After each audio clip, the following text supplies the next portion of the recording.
तू तो जुल्म कर देगा। और उस सतनाम की यह शक्ति तूने देख ली है, जिसके पास, मेरे हंस के पास सतनाम होगा तो निकट जाके दिखा दिए उसके, आप पे पता लग जा कि इसके पास और सतनाम, तुझे बताने की जरूरत नहीं पड़ेगी। वह सतनाम ऐसा होगा जैसे मैंने सतनाम का सिमरण किया तो पताल में जाके गिरा था। और जिस हंस के पास ये सतनाम होगा उसकी ये हालत होगी को छेड़ के दिखा दियो मेरे बच्चे को।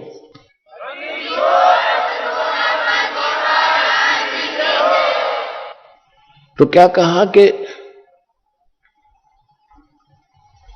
चौथा युग जब कलयुग आई तब हम अपना अंश पठाई। घर घर देखो बोध विचारा, सतनाम सब ठोर उचारा। सतनाम सुना सुना था राधा स्वामी वालों से, इन राधा स्वामी वालों ने सतनाम के कैख का पता नहीं, ये खान का है कि पीने का है, ये कोई सतलोक है या कोई स्थान है या कोई नाम है या भगवान है। ऐसे बच्चों जैसी व्याख्यान की सुनकर पढ़कर देखो इनके महापुरुषों की पुस्तकें। तो संत मत प्रकाश भाग 1, 2, 3, 4 नरेडंगे पर रखे इन्होंने। वही सतनाम, वही सचखंड, वही सतलोक, वही सारनाम, वही सत्सबद, हर वही असली राम, वही हमारी सतनाम, हमारी जात। सतनाम ये 2 अक्षर का होता है और इसकी आज तक छींट नहीं लगने दी। हाँ, परमात्मा जब आए उन महापुरुषों से मिले, उनको सतनाम क्या दिला दी थी कि इसका जिक्र ना करना, नहीं तो नाश हो जाएगा बने बनाए हमारे इस सारे मिशन का। तो जिन महापुरुषों से मालिक मिले उस सतनाम उनको दिया, उनसे प्रतिज्ञा दिला दी थी, धर्मदास मेरी लाख दुहाई। ये मूल ज्ञान दास बता रहा है, ये न कबीर पंथियों के पास है। और ये मूल नाम के अंदर ये कंप्लीट कोर्स आता है। कंप्लीट कोर्स जो प्रथम 7 मंत्र, दूसरा 2 अक्षर का सतनाम और फिर एक सार नाम, ये है मूल नाम। और जो दास आपको ज्ञान बता रहा है सृष्टि रचना आदि, सृष्टि रचना का जो विशेष कुछ ऐसा अंश है जो आपको किसी ग्रंथ में नहीं मिलेगा, कबीर पंथ के कबीर सागर में भी नहीं मिलेगा, क्योंकि उसमें काफी अंश निकाल दिए गए थे। तो ये परमात्मा ने कहा था कि वो मूल ज्ञान और मूल नाम छुपा के रखना। कब तक? फिर बताया है कि कलयुग बीते 5500 पाचा, तब ये वचन मेरा होगा साचा। कलयुग बीत जावे जब एता, तब सभी प्राणी परम पुरुष पद चेता। कि जब 5500 वर्ष कलयुग बीतेगा उस समय घर घर परमात्मा, बोध माने ज्ञान, कबीर परमात्मा के ज्ञान की चर्चा जुबान जुबान पर घर घर होगी। अब आप देख रहे हो जितने भी बच्चे हैं परमात्मा की शरण में आए गए हैं, किसी के घर पर मोबाइल चल रहा है, किसी के घर पर कोई टीवी में सीडी लगा रखी है और आरती हो रही है, सिमरन चल रहा है। जहां जहां भी आप जाते हो, क्योंकि हमारा मार्ग ऐसा है कि जब भी आप सफर कर रहे हो तो भक्ति करनी है। कोई जैसे आप यहां से जाते हो, यहाँ के लिए आते हो, ट्रेन में आते हो, बसों में आते हो, अपनी गाड़ियों में आते हो, तो रास्ते में अवश्य सिमरन करते हो। कोई सुबह का समय हो गया, सुबह की आरती को, दोपहर की, फिर शाम की, दिन में मंत्र। तो इस तरह ये पूरे वातावरण में ये परमात्मा का जो यथार्थ भक्ति है, इसकी ऐसी फैल रही है, ये पूरे विश्व में जा रही है। और अभी तक विश्व के अंदर ये गाने बजाने, बकवाद, चर्चा और ये जो निंदा चुगली, इस तरह की बातें, जो विचार विमर्श होते हैं, ये वायुमंडल में घूमते रहते, शब्द खंड नहीं होता। और अब ये वचन चलेंगे परमात्मा की सचवाणी के, और सिमरन की, जो सिमरन करने से आपको तो ताकत आती ही है। वो जो बाहर निकलता है एक मंत्र, उपदेशी पूर्ण संत से लेकर फिर जाप करते हो, बाहर निकालते हो, तो वातावरण में फैलता है। तो इस प्रकार ये सारे मालिक की वाणी चलती है। तो ये वो जो वचन पहले समाज में घर कर चुके हैं, सबके दिमाग बदले हुए हैं, माया की जोड़ तोड़ में लगे हुए हैं, उनके अंदर फिर कुछ संतोष आने लगेगा। जो पुराने विचार हैं उनको इसमें ऐसी ताकत, जैसे आप देखते हो गंदी हवा ऊपर उठ जाती है, शुद्ध हवा नीचे आ जाती है। तो ये परमात्मा के जो वचन ज्ञान आप सुन रहे हो, टीवी पर सुन रहे हो, चिप में सुन रहे हो, मोबाइल से, तो मेमोरी कार्ड से चला रहे हो, या वैसे अपना सांस का सेवन कर, तो ये शुद्ध यथार्थ भक्ति है। ये वातावरण में नीचे नीचे रह जाएगी। और जो ये पहले की बकवादें हैं, जो लड़ाई झगड़े घर घर में हो रहे हैं, आपस में लड़ते रहते हैं, तो ये सारे समाज में घूम रहे, तो सबके माइंड पर टकरा कर वो सबको ऐसे बेचैनी पैदा कर रहे हैं। अब धीरे धीरे सब में शांति आएगी और वो जो पहले वाले विचार ऊपर उठ जाएंगे, वो आपको अफेक्ट करने की रेंज में नहीं रहेंगे। एक उदाहरण सुनाता हूं आपको। एक साधु संत अपनी किसी शिष्या के घर चला गया। उस लड़की के, उस माई के घर पर उसकी बहन आई हुई थी और उसकी बहन की लड़की विधवा हो चुकी थी।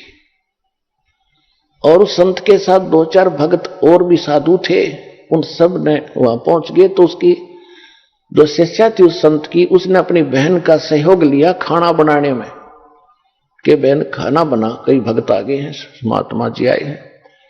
तो जब उन्होंने खाना खा लिया, शाम में वह सो गए, तो सारी रात वो संत बैठा रहा। ऐसा सपना आया उसको कि जैसे मेरी बेटी विधवा होगी, हे भगवान, छोटे छोटे बच्चे हैं, इसका क्या होगा, ये कैसे जीवन निर्वाह करेगी, मेरी तो भोली भाली बेटी है, ये कैसे जिएगी।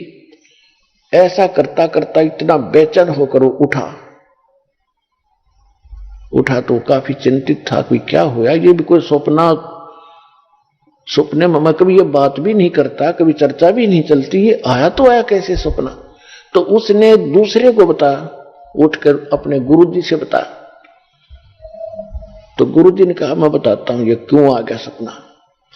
उसने वो अपनी शिष्या बुलाई कि बेटी ये खाना किसने बनाया था आज रात का, कि मेरी बहन ने बनाया था गुरुजी, तेरी बहन को बुलाना।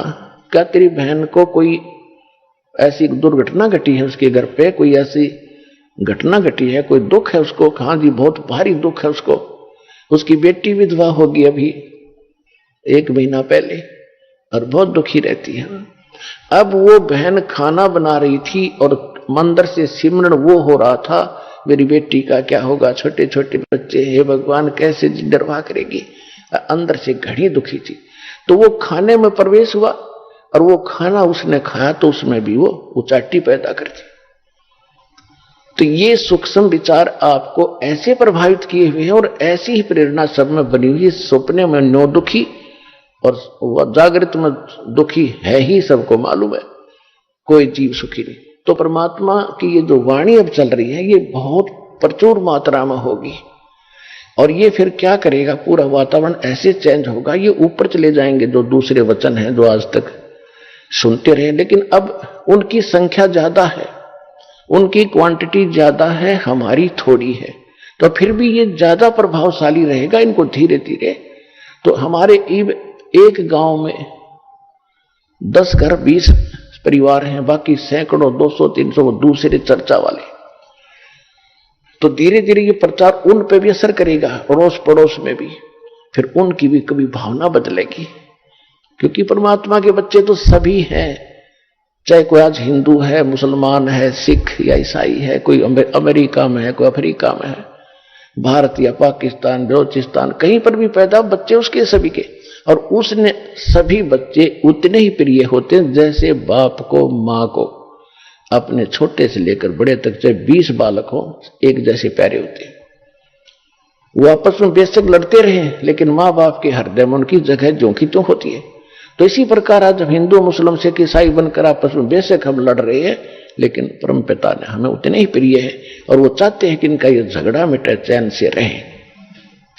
तो उसके लिए ये शुरुआत दाता ने कर रखी है। तो जो प्रसंग चल रहा है हम उसी पर आते हैं कि अब उस परमात्मा ने जो वचन किया था और काल ने भी कहा था कि आप बेशक उस समय में कितने ही प्राणी ले जाना चौथे युग में, तो परमेश्वर ने 600 वर्ष पहले धर्मदास जी से कहा था, धर्मदास मेरी लाख दुहाई, ये सार शब्द की तबार न जाई, सार शब्द बाहर जो पढ़ी, ये बिचली पीढ़ी हंस न तरही। तो पुण्यात्मा परमात्मा ने, कबीर भगवान ने पहले हमारे को एक ज्ञान दिया था इस काल भगवान को, जिसमें कंप्लीट स्पिरिचुअल नॉलेज था, पूर्ण अध्यात्म ज्ञान था। इस काल भगवान के ब्रह्म के अंतःकरण में परमात्मा ने डाल दिया था, समय उसका निर्धारित कर दिया था। उसके बाद वो ऑटोमेटिकली इसके श्वासों के माध्यम से, ब्रह्म के श्वासों के माध्यम से वो बाहर आई।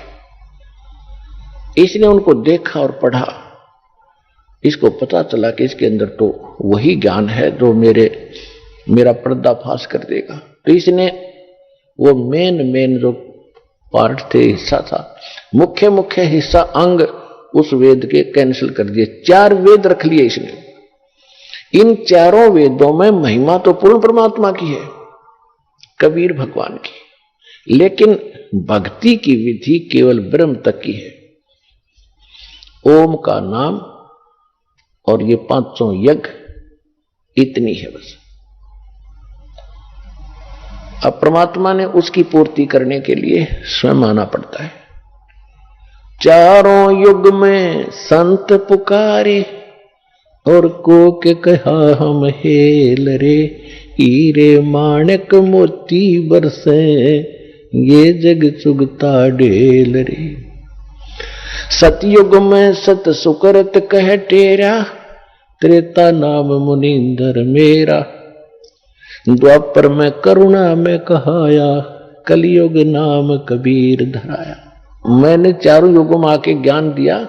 सतयुग में परमात्मा का नाम सत सुकृत ऋषि था, त्रेता में मुनिंदर ऋषि थे के नाम से प्रसिद्ध हुए, और द्वापर में करुणा में नाम से, और कलयुग में कबीर उनका ओरिजिनल नाम है। उस नाम से परमात्मा कलयुग में प्रकट हुए। इस कबीर नाम में भी बहुत ताकत है। जैसे कुरान शरीफ में एक कलमा है इनका, उस कलमा में करते हैं अल्लाहु अकबर। अल्लाहु अकबर, अल्लाह माने अल्लाह, अल्लाह माने भगवान, अकबर, अकबर नहीं वो कबीर है। जैसे अपभ्रंश करके हम उसको अपनी अपनी भाषा में चेंज कर लेते हैं, तो अल्लाह कबीर है, कबीरू है, कबीरन है। तो बोलने का अंतर है ये, और भाषा में अंतर हो जाता है। तो इस प्रकार वो अल्लाह कबीर है, अल्लाह अकबर है। और हजरत मोहम्मद जी को भी परमात्मा स्वयं कबीर जी आकर मिले थे। उस समय तक हजरत मोहम्मद जी का बहुत बोलबाला हो चुका था, काफी शेष हो गए थे, मुसलमान उनके अनुयायी गणे हो गए थे। और उधर से एक जबरील नाम के देवता ने उनको इतना भयभीत कर रखा था, भयभीत करके उसने अपना ज्ञान जो कुरान शरीफ का पढ़ा दिया था। परमात्मा उनको मिले, सतलोक लेकर गए। यह एक मिनी सतलोक है, लेकिन वो नीचे की जो प्रभुता थी वो छूटी नहीं, वापस आ गए। कभी गरीबदास साहिब जी ने परमात्मा की वाणी को यथार्थ चित्रार्थ किया है। उसमें कहा है कि हम मोहम्मद को सतलोक ले गए हो, इच्छा रूपी वहां नहीं रहो, उल्ट मोहम्मद महल यानी शरीर में पठाया, और गुज बीरज